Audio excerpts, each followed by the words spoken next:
Baik, di sini ini bakal ngejelasin terkait enzim. Jadi enzim ini merupakan eh, sebuah katalis biologi yang memfasilitasi reaksi pada kimia.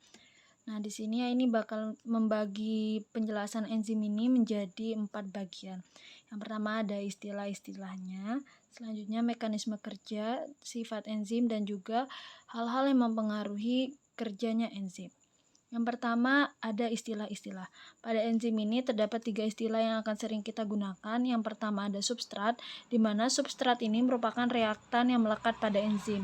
Yang kedua yakni sisi aktif, di mana sisi aktif ini bagian yang persis dengan substrat, jadi bentuknya ini mirip dengan substrat, dan juga ada energi aktivasi yang membantu kerja enzim. Contoh dari substrat dan sisi aktifnya, misalnya ini kita terdapat enzim yang berbentuk seperti ini.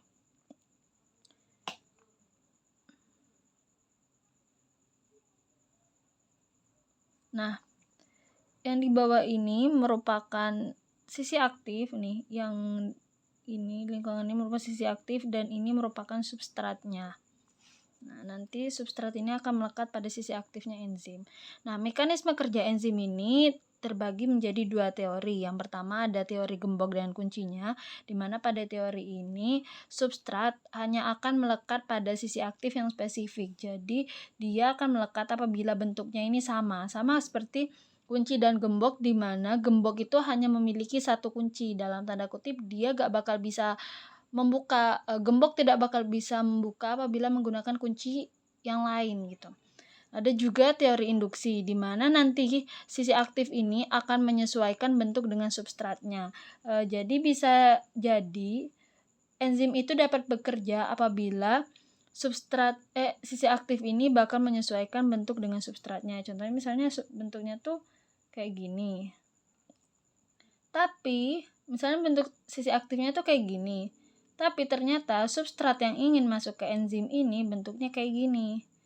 Nah, nanti sisi aktif ini akan menyesuaikan bentuknya dengan si substratnya ini, sehingga substrat ini bakal masuk ke sisi aktif dan akan bekerja seperti halnya. Yang selanjutnya yakni ada sifat-sifat enzim. Nah, sifat-sifat enzim ini yang pertama, satu enzim hanya untuk satu substrat, sama seperti teori gembok dan kuncinya. Jadi satu enzim cuma bisa menghasilkan suatu produk apabila direaksikan dengan satu substrat yang sama. Artinya nggak bisa berganti-gantian.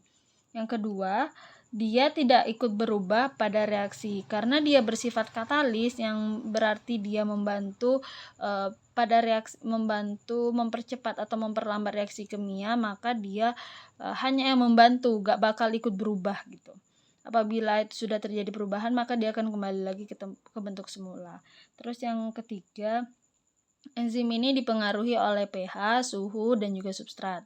Dan yang terakhir, satu molekul enzim dapat mengkatalisasi ribuan reaksi tiap detiknya.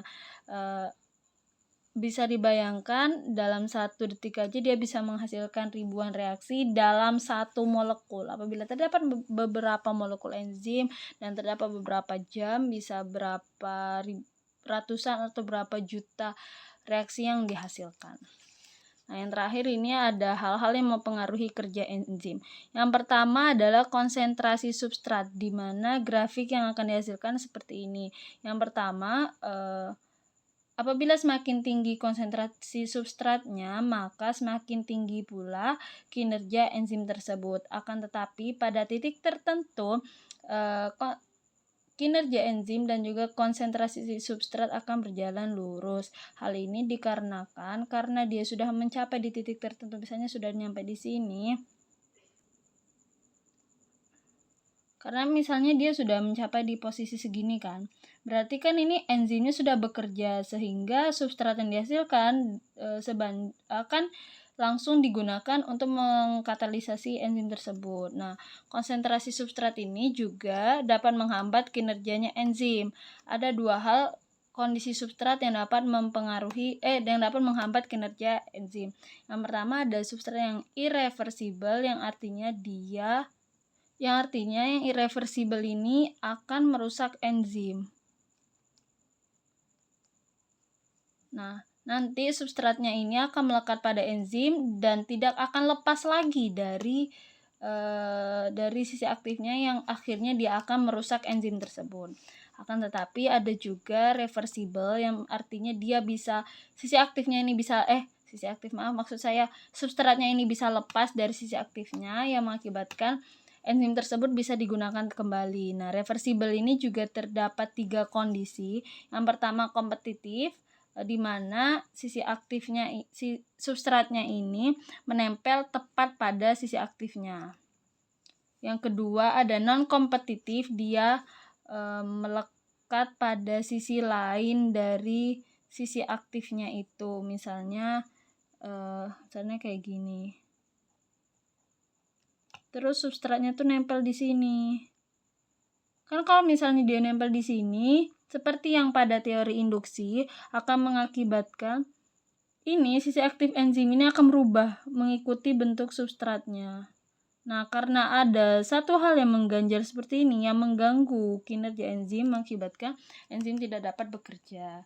Dan yang terakhir ada uncompetitive, di mana substrat tersebut melekat pada dekat dari sisi aktifnya, entah di sini atau di sini. Yang mengakibatkan juga perubahan bentuk enzimnya. Nah, yang kedua yang mempengaruhi kerja enzim itu adanya senyawa racun dari luar, kayak hal-hal yang dikonsumsi oleh tubuh gitu.